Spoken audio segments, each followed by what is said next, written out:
My ex sued me for child support for a kid that isn't mine until the DNA test destroyed her in court. Rachel and I dated for 3 years.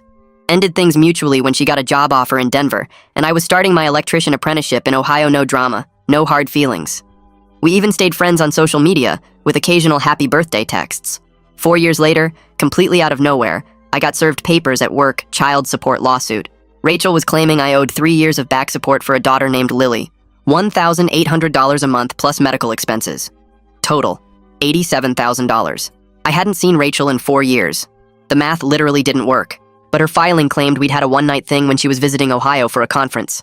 Never happened. I was dating someone else then, and had timestamp photos from a vacation in Florida that exact week. Didn't matter.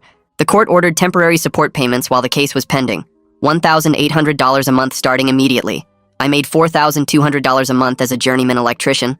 After taxes and this support order, I had $800 left for rent, food, everything. Had to move back in with my parents at 31. Rachel hired this aggressive lawyer, Diane Roth, who specialized in deadbeat dad cases.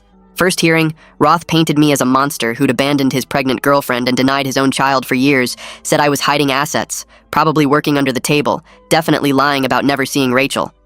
The judge ate it up, increased the temporary support to $2,100 a month. I could barely afford groceries. My lawyer was this overworked public defender who kept mixing up my case with his other clients.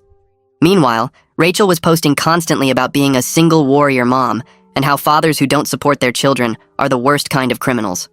Her friends were commenting about how brave she was for fighting for Lily's rights. She started a GoFundMe that raised $15,000. I knew something was off. Hired a private investigator with money I borrowed from my uncle. Cost me $3,000 I didn't have.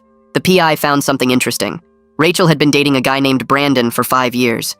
They'd been living together the entire time. Brandon was married to someone else, separated but not divorced. His wife was threatening to take everything in the divorce if she found out about the affair, so Rachel needed another father on paper. Someone with decent income, no criminal record, far enough away that casual observers wouldn't question it. She picked me, the perfect patsy. We went to court for the final hearing 6 months after this started. I'd paid $12,600 in temporary support by then. Maxed out credit cards, borrowed from family, sold my truck.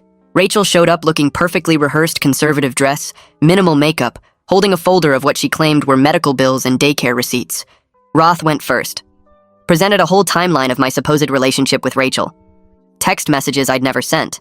Emails from accounts I didn't have. Even had a witness, Rachel's friend Melissa, who swore she'd seen us together that weekend. All fabricated but convincing. The judge was nodding along, ready to make the order permanent. Then my new lawyer spoke up. I'd fired the public defender,